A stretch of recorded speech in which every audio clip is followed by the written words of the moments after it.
He's had back-to-back wins in Argentina, Cyprus and Greece. Another one this weekend won't just give Colin McRae a clear lead in the Drivers' Championship, it'll make him the most successful driver of all time, with 24 wins. And he'll make his record-breaking attempt on one of the World Championship's most dramatic events, the Safari Rally in Kenya.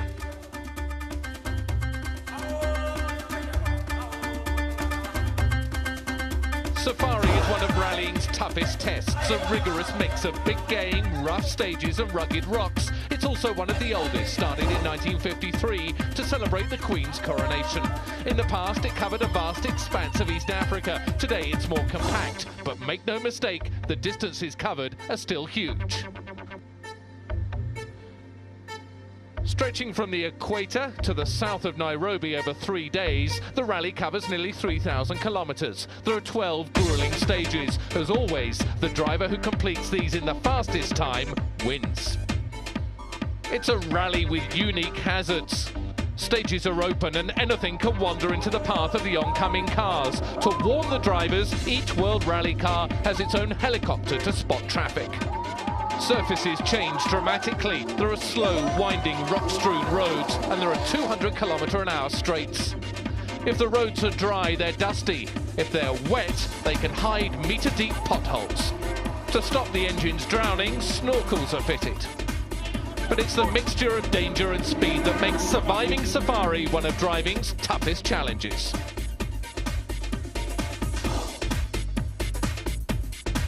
Colin McRae's 3 consecutive wins have taken him from no points to the top of the leaderboard, a position he shares with Tommi Mäkinen. A career best second place for Petter Solberg in Greece raises the Subaru driver to 8th. At the bottom of the manufacturer's standings are Hyundai, who aren't competing here. At the top are Ford, whose recent success has been helped by switching tyres from Michelin to Pirelli. Pirelli have got a great name here. The tyres are pretty bulletproof, and that's what you need on an event like this. So, you know, there's no reason why it shouldn't be any different this year. Competing in his first Safari rally is Ford's Francois Delacour. His teammate Carlos Sainz won it in '92 and knows the conditions better than most. I would say it's rougher than the last 2 years, and especially first and third day, which we are repeating, it's going to be hard on the car. Colin McRae is brimming with confidence, but he's not complacent. It's important to remain as focused as ever. It is very easy to get a bit too relaxed about it, and that's when things start to go wrong. So we're not going to make that mistake. You know, it's business as usual. Richard Burns won't be relaxing either. I don't think you can really enjoy Safari until you get over the finish line of the last stage, because every single section you're driving with your heart in your mouth. You're just waiting for something to go wrong. You can never be sure that you're going to come across the same conditions on the road the whole time. So it's a very, very satisfying rally to finish and to win, because you know that everything you did before, all the preparation, was perfect. Broken suspension ended Tommi Mäkinen's last Safari rally. He's determined it won't happen again. Yeah, we have done some test session here and it was very good. Our car seems to be very reliable and our suspension has improved quite a lot since last year. And we have also new tyre which seems to be strong as well. I feel very confident.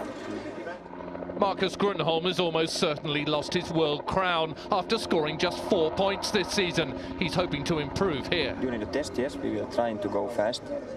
But of course, it's some very rough parts. You cannot go fast, so you have to go slowly sometimes and then fast again. So that's quite difficult. Peugeot shocked everyone when they announced part-timer Harry Rovanperä as nominated points driver at Safari, and not teammate and ex-world champion Didier Auriol. If I look the result, I am nearly always on the podium. So normally I have a good speed here. So I was disappointed. Back again this year, a Skoda. Their usual team of Armin Schwartz and Bruno Thierry are joined by a third driver, Roman Cresta. 3 days then of marathon rallying African style. Day 1 and 4 stages run to the southwest of Nairobi, the longest almost 130 kilometres, but even the shortest still a whopping 50 kilometres. As championship leader, up first is Colin McRae. On the same number of points, but with less wins, Tommi Mäkinen runs second in this fierce battle of the rally giants.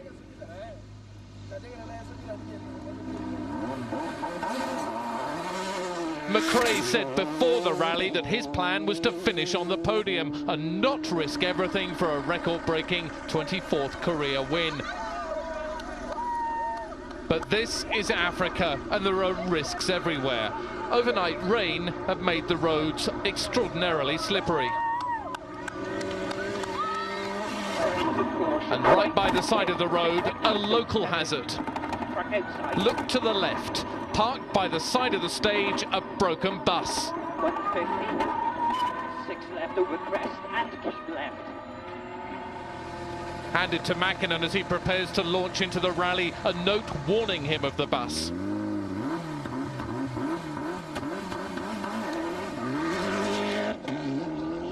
The start of the stage was drier than the end, and rising from the rear of Mäkinen's Mitsubishi, a plume of red dust. Top speed across the plains, a massive 200 kilometers an hour.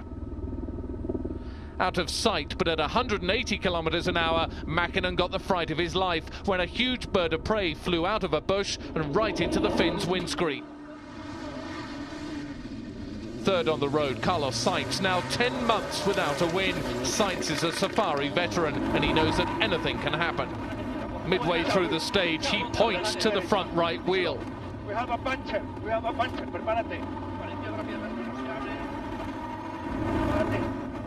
Before the car has even stopped, co-driver Luis Moya unstraps the power wrench, ready to change the tyre.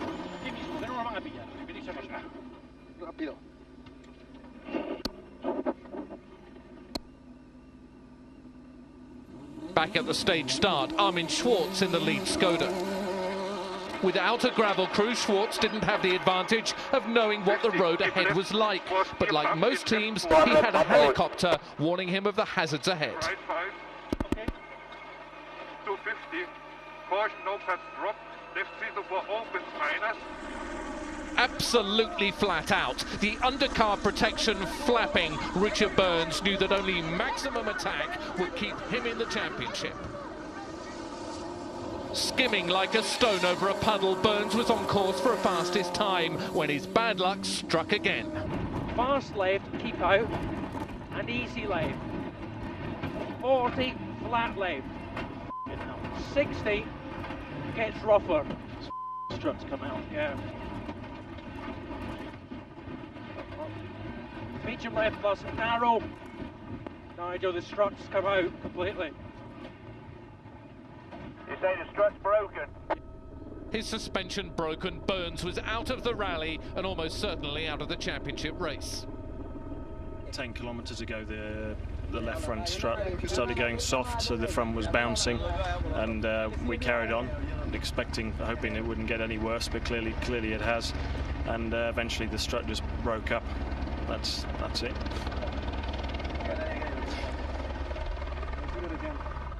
Back with McRae at full tilt into the finish, but the stage end and the time control are so close together that he overshoots.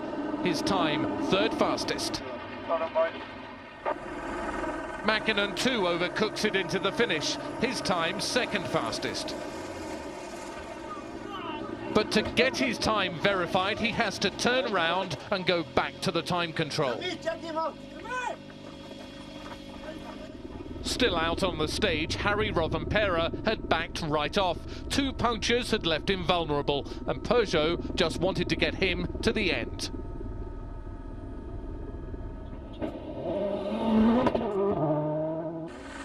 Deposed by Rovanperä as Peugeot's second point scorer, Didier Auriol had a point to prove, but any dreams were dashed by broken steering, suspension, and a small fire.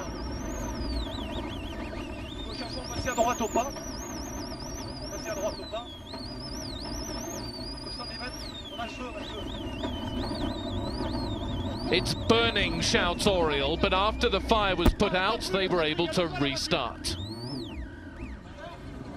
Fifth last year, Petter Solberg set 4th fastest time over the 117 kilometres of Alta Pesci.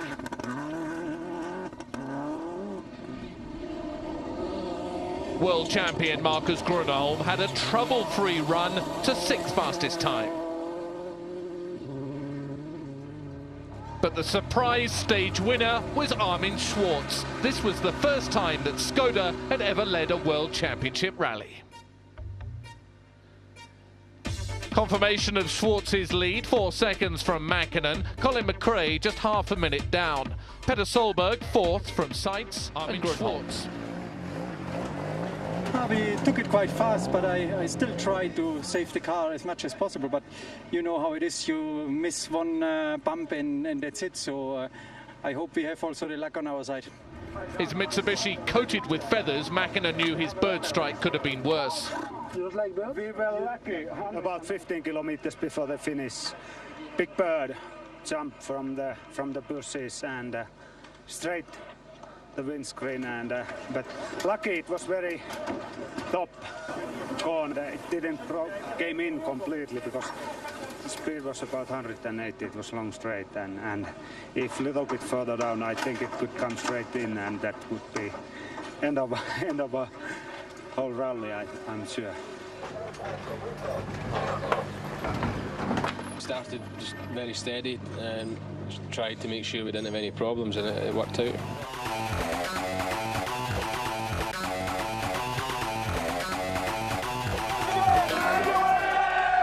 Colin McRae won the World Championship in 1995. He'll become the most successful driver ever, with 24 WRC wins if he succeeds in Kenya. But his life is not all driving and fast cars. Relaxing on the sea is just as important. Everything we do, it's got speed involved in it somewhere. You just get used to it. It's like a bit of an addiction. You need to have so much of it every day. Obviously, as much as we can, we like to relax and have a bit of fun. And it's sort of one extreme to the other. When you're on an event that's so intense for that 3 days, it's great just to get away from it and completely relax and not have to think about anything. And it's even better when you phone home and it's pissing down with rain. I quite enjoy doing things that work the mind and keep the concentration up. And I think it's all good for the job at the end of the day.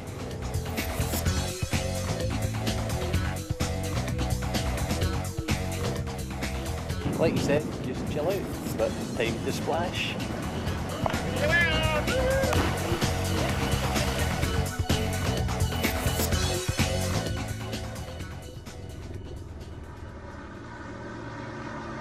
Spots of rain over the Ungong Hills, made famous in out of Africa, and ploughing the first furrows through this fertile land, Colin McRae, deliberately his speed not at maximum. It's hard as it is to finish this rally without trying to win it.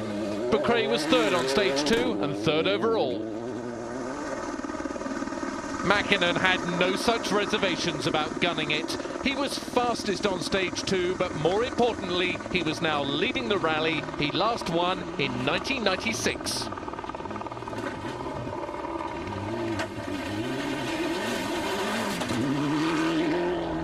At over 150 kilometers an hour into a blind crest, Carlos Sainz taps the brakes and launches into the African skies. Rovanpera's problem was still tyres and suspension. Already he was 4 minutes down after stage 2.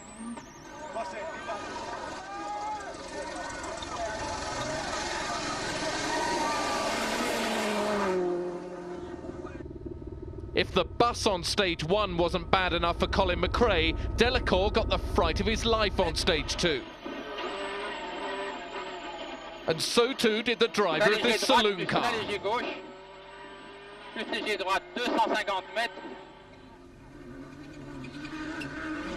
Fourth overall, 2 fathers-to-be, Petter Solberg and Phil Mills. Their babies both due on the same day in December. Now that's teamwork.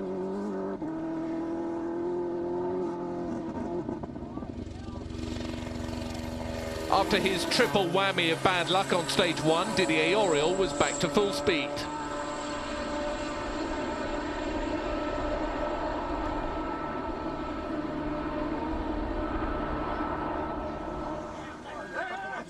Frustrated by the fragility of his Peugeot, Marcus Grönholm wanted to attack, but his co-driver Timo Rautiainen told him to slow down. Grönholm was sixth, but he knew he could do better. 24.56. Kiitos Basti, mä vaihdan vitoselle. Stage is clear for Marcus. Hopes of holding on to the lead for a second stage were not to be for Armin Schwartz. Sixth quickest on stage 2, dropped into second, and only 7 seconds ahead of Colin McRae.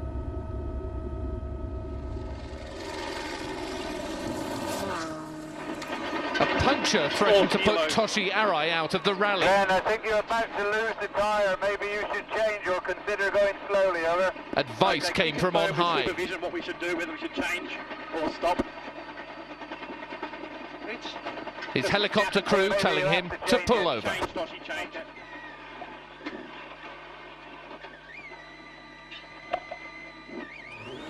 Unable to match the speed of his Skoda teammate, Bruno Thierry was 9th overall.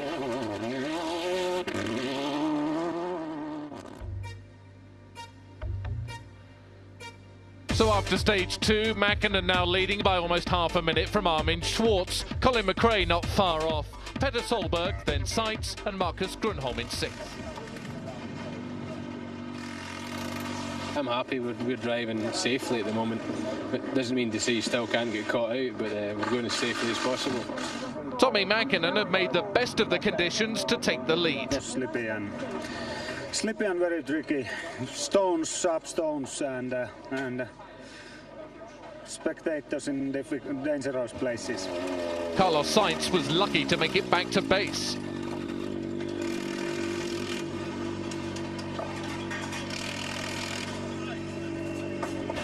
And at Subaru, Burns had a new job.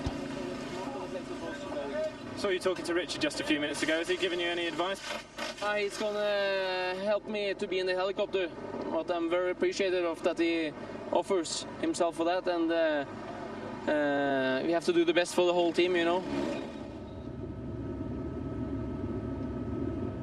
Stage 3 and Orion, 112 kilometers of classic African rallying.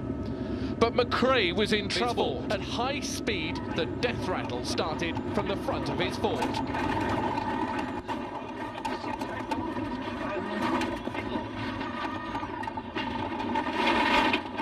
Something broken in the steer part, and I don't know what it is. Right, okay. A voltage sheared off the steering. McRae and Grist tried to fix it. It's pulled out of the steering rack and the ball joint. As in Monte Carlo, Mäkinen passes the stricken McRae.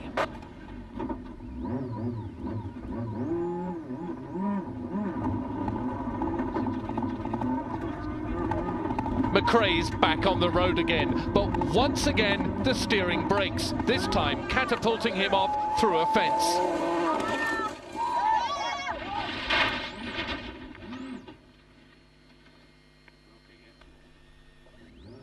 Broken again, Martin. Yeah, I see that. McRae decides there's only one way out. McRae is just 200 meters from the stage finish. His wheels pigeon-toed, he desperately tries to reach safety. Passing McRae, his teammate Carlos Sainz, but there's nothing he can do. The Scot is out of the rally. Colin, can you explain what happened? The steering rack broke. We repaired it and then it broke again at the finish. We went through the fence here. And then now the clutch is broken trying to get out the stage. Mäkinen passed McRae when he first went off. Now he was out on his own at the front of the rally. For us it was no problem at all. The car worked very well. Tires seems to be strong again, and I'm very happy. Sensing that, like McRae, he could come away from this rally with 24 career wins and a place in history, stage winner was Carlos Sainz, but only after 2 brushes with the local wildlife.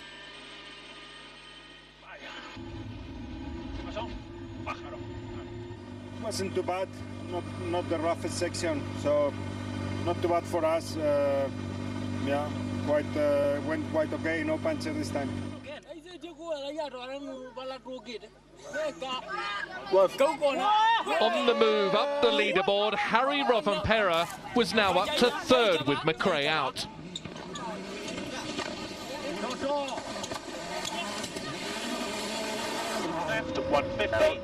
His suspension broken, Petter Solberg had to slow down and let Didier Auriol past in the Peugeot.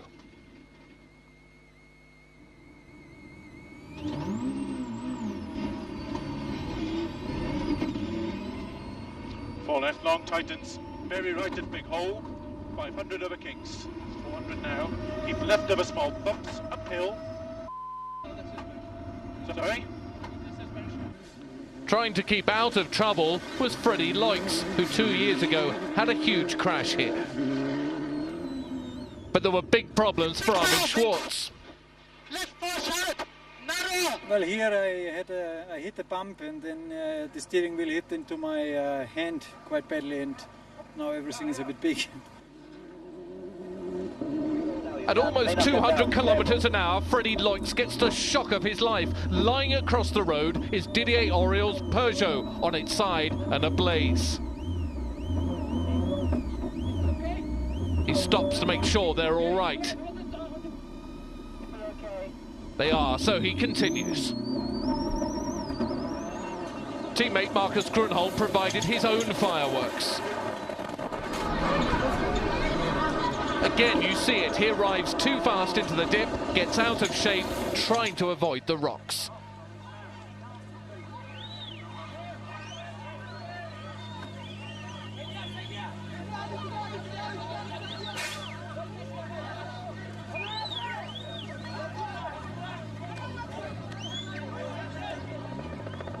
Even with an army of helpers, Grönholm looked in dire straits.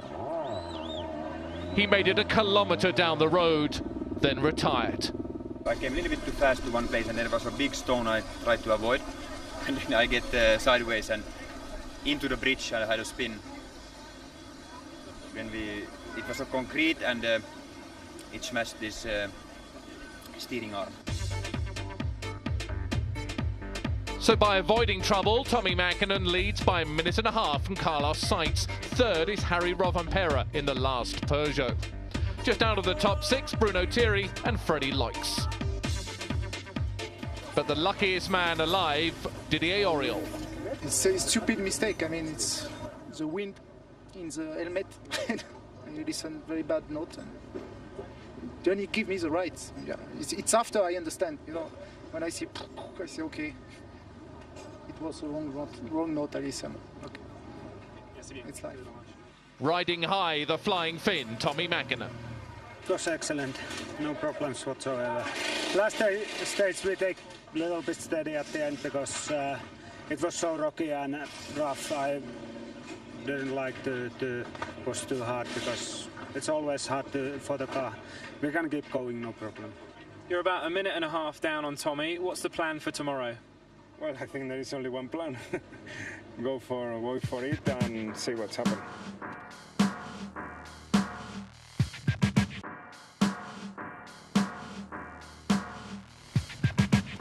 Every rally requires setup changes to the cars, but at the Safari, these modifications are a little more extreme.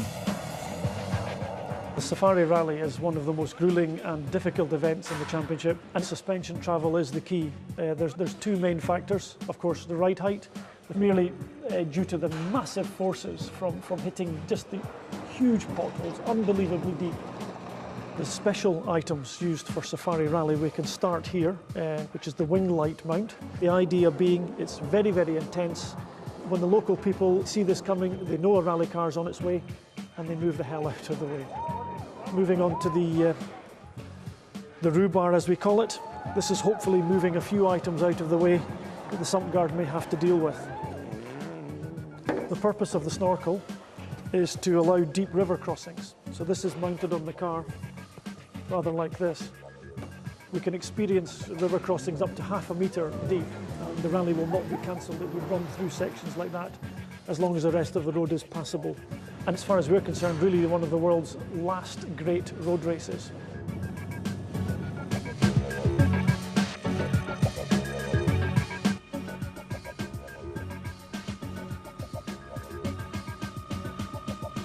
Day 2 and the rally heads north, straddling the equator, 5 stages, including the longest one of the rally and of the year, over 120 kilometres and just after dawn, a rude awakening.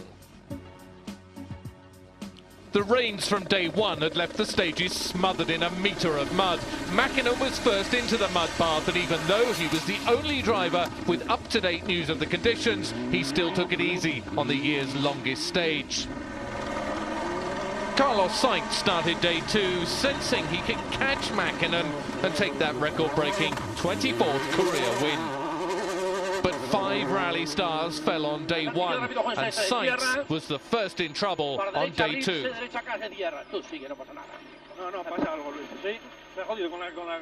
Something is wrong, Pepe. For the second rally in a row, his engine shows signs of trouble. Oil pressure.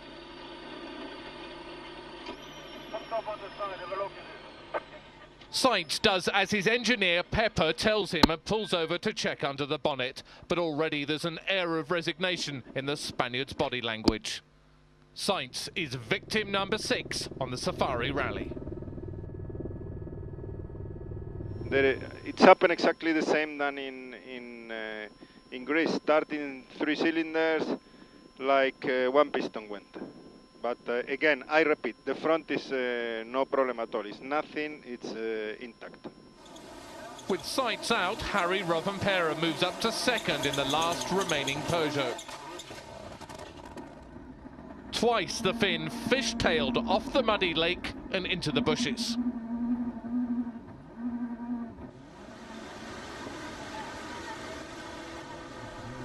Streams were now raging torrents. The worry now was of flash floods, but Petter Solberg didn't hang about long enough in the river crossing.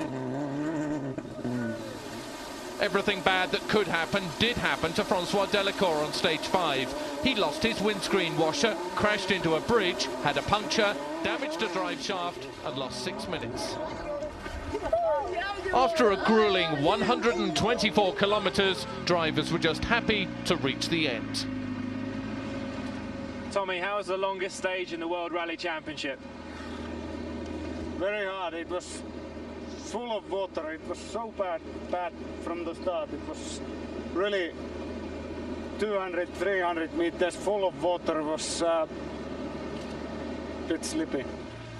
I went 2 times off because rear pushing too much, and I not can going inside the water, and muddy is all the time dry spinning, and that is very difficult.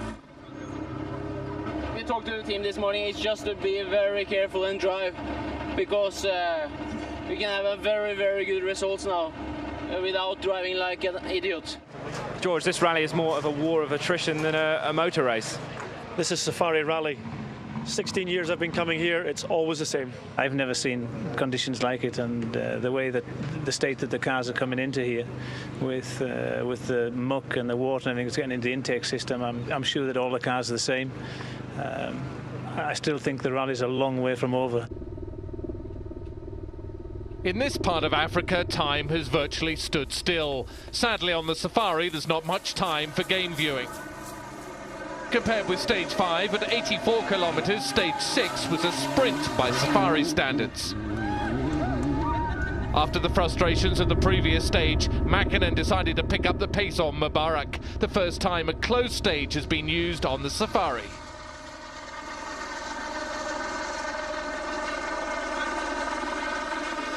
For a car that many said wouldn't even finish day 1, Rovanperä's Peugeot still looked strong, but the team had told him to back off rather than risk retirement.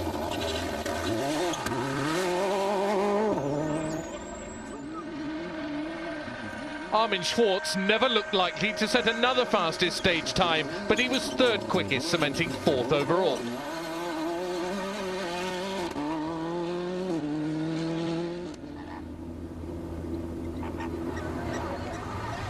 Bruno Thierry still had hydraulic problems in the second Skoda, but for once the Belgian was ahead of his compatriot Freddie Loix.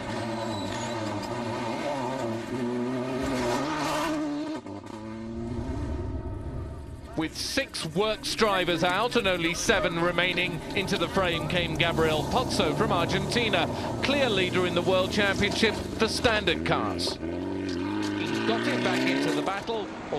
Freddie Leutz's Mitsubishi survived an exhaust fire, but the team got him back into the battle, albeit on 3 cylinders and still with a misfire.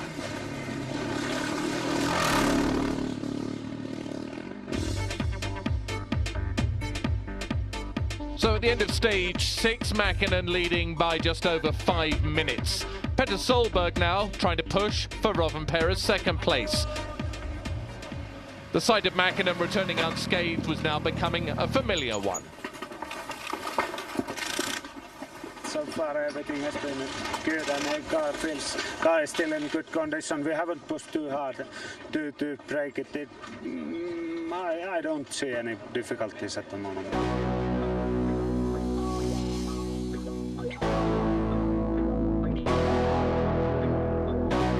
The Safari Rally is different in every sense to any other rally. One of the most dramatic differences is that every WRC car has a helicopter with it. Helicopters are crucial. We won't be able to run the rally without helicopters because it's an open road rally, first of all. When they reach speeds up to 240 kph and you expect to find other vehicles and things coming around the bend, it's a bit fraught. Sometimes it's very difficult because in the States you have a lot of things you need heard all the time with co-driver and sometimes with helicopter and co-driver at the same time. It is very important you not lose what co-driver say.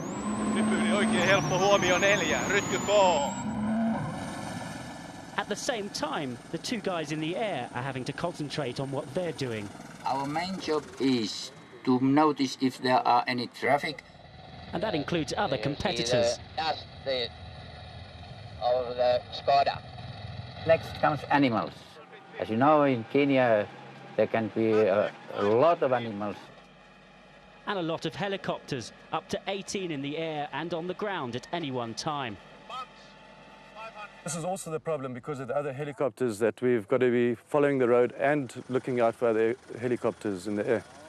I hope the pilots know what they do.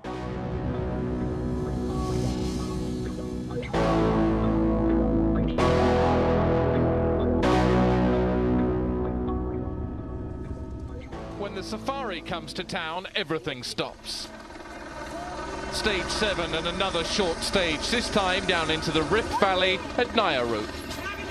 Again, Mäkinen took it easy, dropping almost 50 seconds.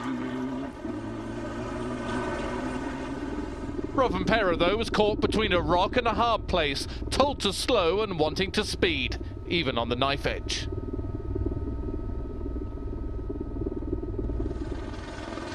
Solberg too tiptoed down the mountain, the drop to the side, hundreds of meters down. But once on the valley floor, Solberg gassed it. On board with Armin Schwartz and Manfred Hema. He had been just 38 seconds ahead of Delacour, but now the gap was back to over 2 minutes. But the going was rough. 120, keep left. Francois Delacour was third fastest on the stage and determined to wrench fourth from Schwartz. Thank you. Cheers. Stage 8 and the fastest, muddiest bobsleigh run in the world. Tommi Mäkinen skipping over the mud and stones as if they weren't even there. But Mäkinen was lucky to be in the stage at all. Test driver Lassi Lampi spotted a loose brake pipe as Mäkinen was about to leave service. But Mäkinen hits a bump and hits trouble. A prop shaft feeding power to the wheels breaks, and panic on the faces of Mäkinen and Risto Madison-Mäki. But Mäkinen has the luck of the devil and survived to set an amazing third fastest time. Riding with Harry Rovanpera in the Peugeot, and look at this for a lesson in car control.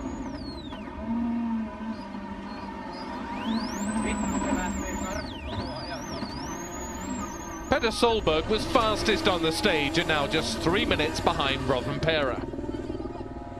With Delacour breathing down his neck, Armin Schwartz didn't hang about. Chucking his Skoda into the mud bath, he risked everything to hold on to fourth.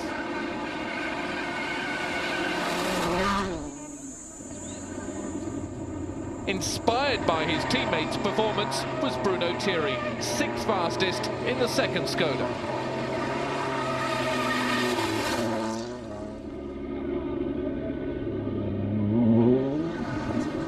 Sounding worse than ever, Freddie Loix's Mitsubishi was in desperate need of surgery.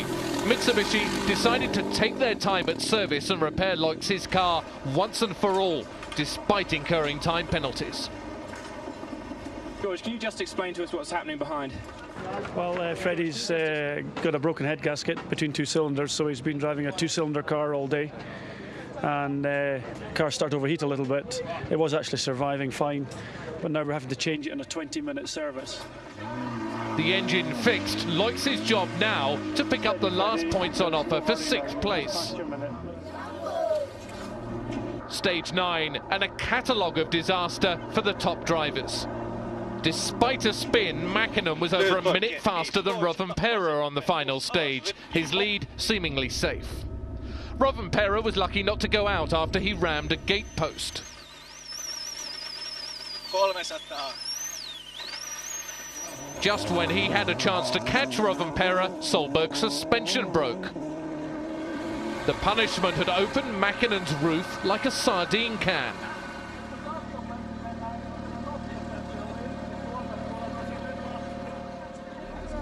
No problems for tomorrow, hopefully now. Not at all. You're driving for 2nd place now tomorrow. Yes, I think so. I don't know how much we lose, but less than 1 minute, sure. We will see tomorrow. So at the end of day 2, Mäkinen's lead now 6 minutes from Rovanperä. Solberg needs a disaster for the top 2 to finish higher than 3rd. Still hopeful of a top 6 finish, Loix and Pozzo.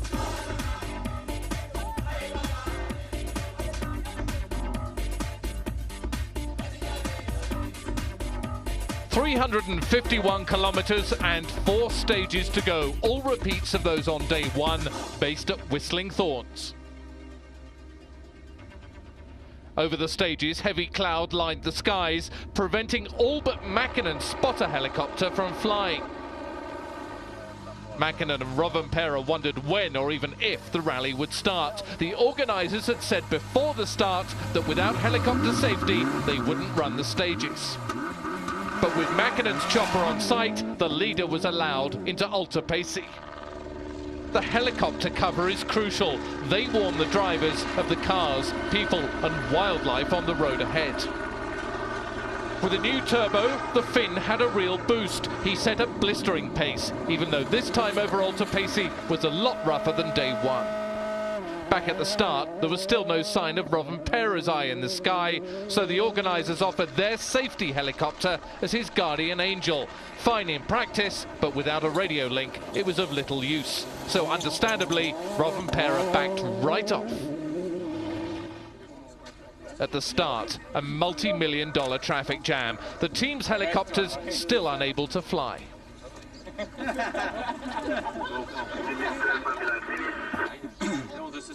They want us to start with just the safety helicopter above us.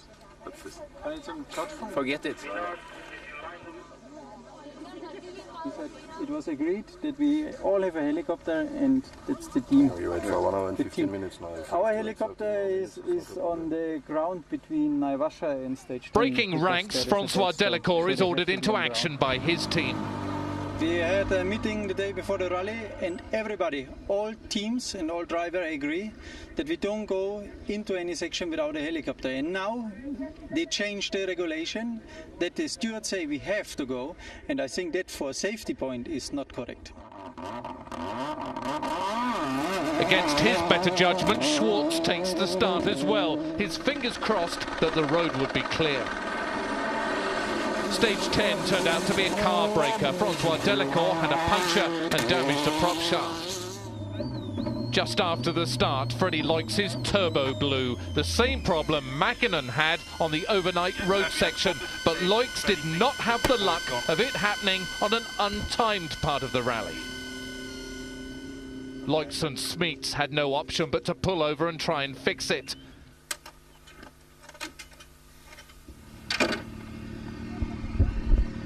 I don't know exactly, but must be something wrong with the turbo, and we tried to fix it.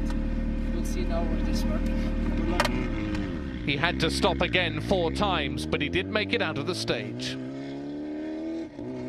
Solberg's Subaru was making horrible noises from one of the front wheels, and the Norwegian knew he was in trouble, especially when the front wheel shoots into the distance. Losing a wheel is the moment every co-driver dreads. Shall you try to go and sit on the back just to see if we can get it? The wheel and everything. We just try. Midway through the stage, Schwartz's heart leapt into his mouth as out of sight he almost had a head-on collision with a Kenyan car. Phil Mills didn't spend very long on Solberg's boot lid. It was just too dangerous. The only option now to try and fix it. But it's clear the damage is too bad. Joining Solberg, his spotter, Richard Burns. And I didn't hit anything. Been worked so hard the whole rally and been so calm and gone so perfect. And now this will happen now on the first stage. On the third day, it's very, very... it's not fun at all. Behind the big boys fighting for 7th, teammates Gabriel Pozzo and Marcus Legato.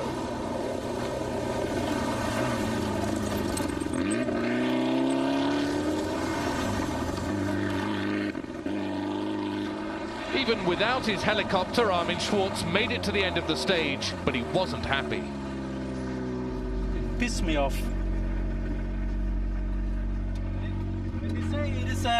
It is a helicopter available, there must be a helicopter available. So we went now through the stage without a helicopter. And then getting the helicopter in the stage with all the... At service, long faces at Subaru, all 3 cars now out. It can be a soul-destroying rally, this one. And you can never relax, even to the end of the last stage. And Tommy will still be biting his nails, I'm sure, for the rest of today, because it's always ready to bite you, this rally. Delacour's car needed some emergency repairs before the next stage. The prop shaft has been rattling around in the tunnel, and what's been the main concern there is that it's actually fractured all the metal around the tunnel, and we've had to weld the tunnel up so we can actually install a new prop shaft. But otherwise, that's what's really made him late leaving the service. With the rally running behind schedule, stage 11 was cancelled. The final 2 stages of the rally, and Tommi Mäkinen is running at full speed, taking huge risks. Just before the end of stage 12, Mäkinen puts a wheel into a deep hole. Again, he survives. For Rovanperä, 2nd place was more than he could have dreamed of at the start. But of all the rallies in the world, the safari really isn't over until it's over. A puncture right at the end forced the Finn to slow down. Catching Rovanperä fast, Francois Delacour. In the closing kilometres, he runs into the thick dust fog thrown up by the Peugeot. He shouts at his helicopter, who guides him home. He thinks Rovanperä should have pulled over. Pretending to be Gilles Panizzi, who thumped another driver after he got caught in dust, Delacour jumps out and throws Rovanperä a playful punch.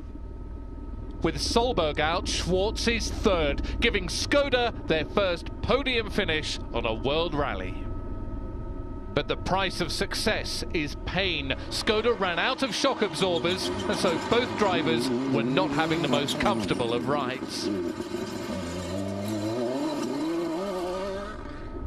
Parked by the side of the road, Rovanperä passed by Schwartz. But if the punishment was bad for Schwartz, it was worse for Bruno Thierry. Twice his power steering failed, and his body was showing the signs of driving a 1/3 of the way down Africa. At the final service, Thierry was in a state of collapse, helped from the car by his doctor, his body screaming for mercy after being torn apart on the last few stages. With a car like this, it's very, very, very hard for him, so I hope we can manage to start the last section. But I asked him, stop on the stage, stop on the stage. He said, okay, I'm still okay, but at the end he nearly failed. And for sure we managed to come here to see the physio.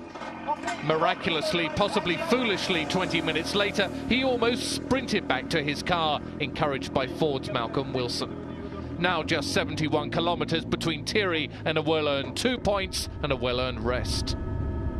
Off the sickbed and into the stage, Thierry was clearly not as alert as normal. Twice, Stéphane Prévost warns him of a danger ahead. 70. Attention, Cassie deuxième.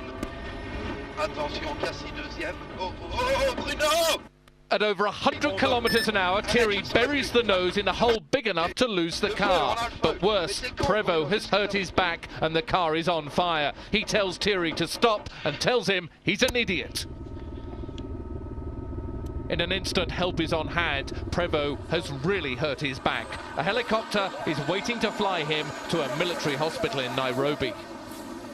For Thierry, the pain is mental, not physical.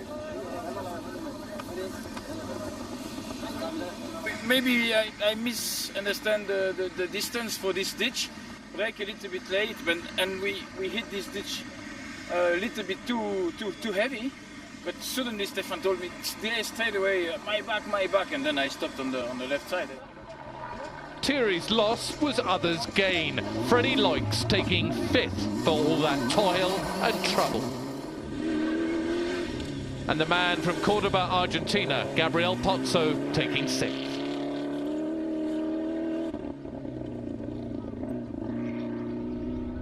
Between Mäkinen and his 23rd career win, more ruts and more mud. The final few metres, and Mäkinen crosses the line, winner of the 49th Safari Rally. Not that you'd know it from the look on his face.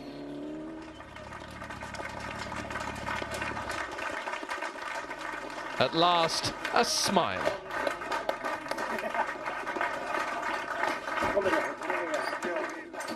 Tommy, winner of the 2001 Safari Rally.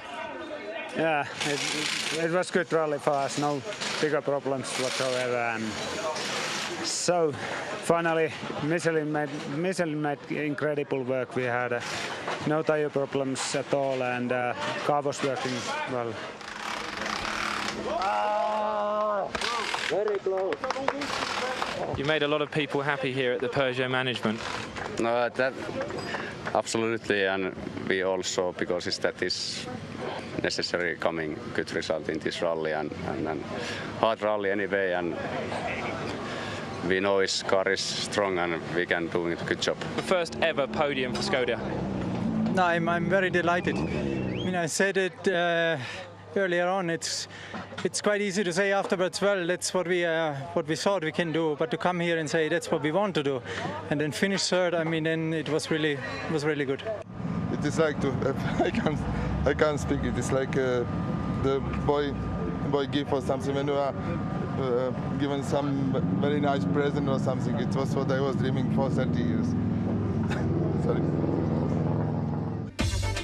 Just 15 finishers from 41 starters, and first home, Tommi Mäkinen. Behind Rovanperä, that best ever result for Skoda. And first time out, 4th for Delacour.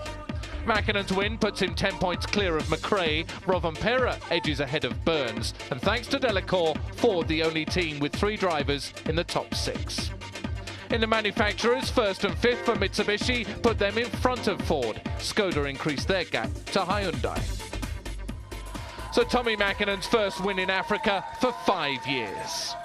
That puts him level with Carlos Sainz, Colin McRae and Juha Kankkunen, 23 career wins each.